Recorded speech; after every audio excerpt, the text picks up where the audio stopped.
عسلامة. مرحبا بك. نحكيو على البطالة في تونس، هل انه سهل باش يلقى شباب خدمة، وهل انه ينجم يرضى بأي خدمة يلقاها والا لا؟ ساعة قلنا انت تخدم ولا لا؟ اي نشتغل مدرس بالقطاع الخاص. مدرس بالقطاع الخاص. سبق وكانت عندنا تجربة إعلامية وتوا غيرنا الوجهة. كأي شاب يبحث عن ذاته في بلد أقل ما يقال عنه موحش وظالم وقاتل للطموحات، وهذا نجم نقول عليه. فهمت؟ مش تشاؤم، ولكن هذا معناه يسمى تجسيد للواقع. انت كنت عندك تجربة إعلامية توا في القطاع الخاص، ونعرف أن الخدمة في القطاع الخاص وشنو المعاناة منها. شنو رأيك توا في البطالة والشباب اللي نشوفوه نهار كامل في القهاوي ما يخدمش؟ هو شوف، الأزمة هي أزمة دولة.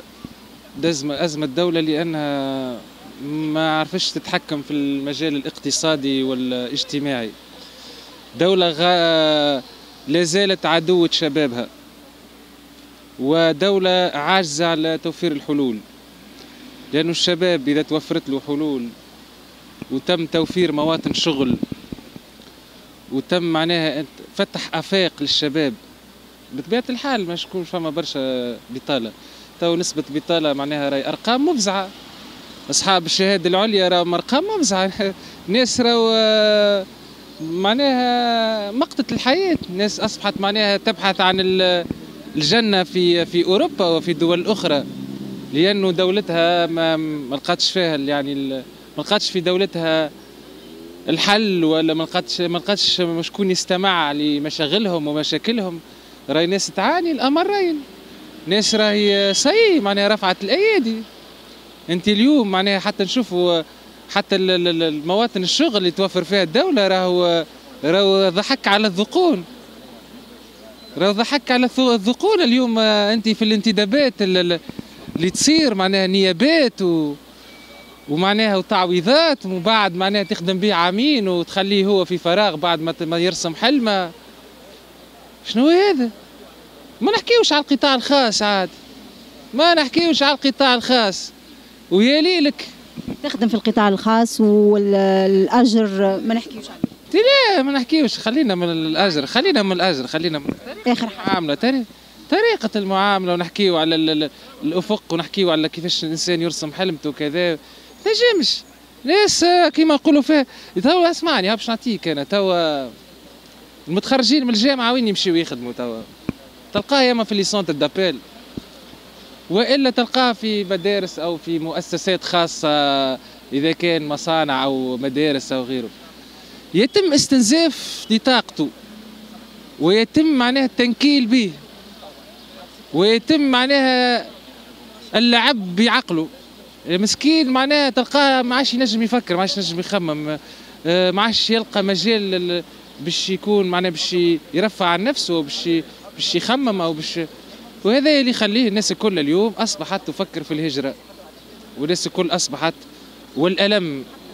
والألم وهذا الألم انك تغادر البلاد نتاعك وانت حزين. هذا الألم انه الشباب نتاعو يغادر اليوم هو حزين. هذا اكبر سبب للهجرة. فما ناس تهجر كيك وفما ناس تحرق. طبعا اليوم سبب الهجرة شنو هو؟ راه سبب الهجرة نحكيو سبب مادي بالاساس، وسبب نفسي، وسبب لانه ما فماش ناس تسمع، ما فماش ناس توفر لك حاجاتك، ما فماش ناس معناها ناس تفهم انت شنو تحس وشنو تشعر وشنو تحب تلبي حاجاتك، شنو طموحاتك، شنو احلامك. طبعا باش يختار انه يهاجر، والناس الكل اليوم هاجرت، والشباب الكل اليوم راهو كما يقولوا فيها مطار تونس كرتاج اليوم يعج. وبارا ونحكيو على الهجره الغير شرعيه. الناس اليوم كلاتها كلا البحر، والواحد نحكيو على هجره اخرى، هجره الادمغه، لانه ما لقاوش حظهم في تونس، لانه تونس نافره، بلاد منفر، اصبح منفر من الدول الاكثر في قارة افريقيا ومن الدول العربية المنفرة لشبابها. لانه اليوم شنو فما ناس اليوم هي هو اللي مساعدها الوضع هذايا. ما تراش انه فما شباب ترفض احيانا الخدمة او هذا موضوع سطحي برشا. الشباب راك راكي نحكيو اليوم على شباب يرفض الخدمه، راكي واحد نحكيو على راهو هذايا توصيف معناها سطحي معناها للوضع. اخي معناها احنا اسباب البطاله انه الشباب رافض، مش هذايا، فما ناس مستفيده من الوضع هذا، فما ناس. خلينا نراجعوا منظومه التشغيل في الوظيفه العموميه كيفاش تصير، وشكون اللي ينتدب وكيفاش تصير عمليه الانتداب. خلينا نحكيوا اليوم علاش القطاعات اليوم كيفاش علاش اليوم تم تضييق معناها الخناق على الشباب هذا، وشكون الناس المستفيده. فما ناس مستفيده اليوم حسب رايك، فما اطراف مستفيده من طبعا فما ناس مستفيده، مساعدها الوضع هذايا، فما ناس مستفيده انه يساعدها الوضع المتازم هذايا. لانه لو يكون فما وضع مستقر وشباب يشتغل ومعناها وحياه كريمه وناس عندها معناها اجر محترم وفما ناس معناها توفر لها الحاجيات الاساسيه، ما يساعديش. لانه اذا تتوفر الحاجات هذه ما عادش تنجم تكون معاش ربحها والمرابح نتاعها واستفادتها الكل تاتي من الازمات. والناس هذه الحل هذا، لانه فما ناس فما ايادي مرتعشه تحكم البلاد، والايادي المرتعش ما تنجمش تصلح. ماهيش وضعيه، ماهيش مسألة فقط أشخاص، زادة مسألة قوانين ومراجعة القوانين، ومسألة إنه فما ناس يلزمها تغادر المشهد السياسي وتلزمها تغادر المشهد معناها الإدارة التونسية والماسكة بزمام الإدارة التونسية يلزمها تغادر. ناس كل هذه يلزم فما ناس أخرى قادرة اليوم تصلح الوضع هذايا، وإلا معناها الأمر باش يزداد تعقيدا. بالحق الأمر باش يزداد تعقيدا، لأنه فما ما عادش باش نلقاو شكون باش يداوينا. طب هاجرت الى اسيا، مهندسين هاجروا لكندا، طبعا تجيهم عروض مغريه باش يسافروا. طبعا الناس كل قاعده اليوم تلوج وتبحث.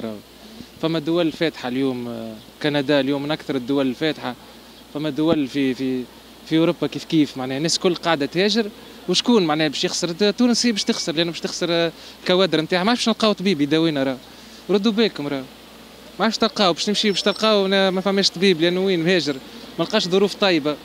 ماكش تلقاو مهندس، ماكش تلقى محامي، ماكش تلقى معلمين قاعدين يهاجروا زاده معناها يمشيوا لدول الخليج باش يخدموا. نحكي لك هذوما على اصحاب الشهاده العليا، ونحكيو على الحرف زاده قاعدين يهاجروا. ماش نلقاو حرفيين معناها باش تقعد بلاد لهم هما للاسف. للناس هذه المسيطره هذه اللي ديما معناها هي تعتبر تونس معناها بالوراثه، معناها في بالهم تونس وارثينها. معناها هم يراو فيها كي يخدموا في ناسهم واصحابهم واحبابهم والشباب الاخر، وحتى اللي يخدموا معناها اللي جاتهم هذاك حظ ولا مسكين هذاك حظ صدفه. ما يظنش اللي هما معناها عطاوها قيمه. اللي تو قاعد يخدم ولا قاعد معناها يحس روحه مرتاح في البلاد ضربه حظ. تقريبا نظره متشائمه على الاخر من عندك. هذا الواقع اخي، ما نحبوش نحكيو الواقع، يعاتموا عليكم في الواقع. هذا الواقع. ونحكي لك اكثر انسان محتك بالناس، واكثر الناس معناها ما انا خايض تجربه في المهنيه مختلفه ومحتك بالناس، ونعرف وعندي رايه ونعرف الناس اللي قاعده شنو مستفيده من الوضع اللي صاير في البلاد. مش متشائم، نحكي لك في واقع باش الناس تفيق. فهمتني؟ اكثر واحد معناها صاير فيه برشا حاجات ونعرف شنو قاعد يصير، وعندي اصحابي وعندي احبابي وناس قاعده معناها تخدم وتحرك باش تمشي. ومن بينهم انا الشخص اللي قدامك توا معناها قاعد معناها في تقريبا نجم نقولوا في يقضي الايام الاخيره في تونس معناها. فهمت؟ للاسف معناها لا مش نخمم في التخميم، قاعد معناها في الاجراءات، قاعد نتمم في الاجراءات. تو قاعد اني مريت انا تو من هنا قاعد في اطار معناها الاجراءات، اتمام الاجراءات واتصالات مكثفه وكذا واحد الى اخره. تحكي بمراره مع انك باش تخلي الوطن. مراره بالطبيعه اخي، مراره اخي. شنو خيتي اليوم شنو قال لك؟ انا كنت نقول انا لست مسافر ووطني ليس حقيبه، وليت نقول انا مسافر وانا حقيبه. فهمت؟ هذا اللي يقلبك للاسف. فهمت؟ انا وطني ليس حقيبه وانا لست مسافر، وليت نقول انا يعني مسافر ووطني حقيبه. فهمت؟ وكنت اقول معناها سنظل على هذه الارض ليس فوقها فتحتها للاسف.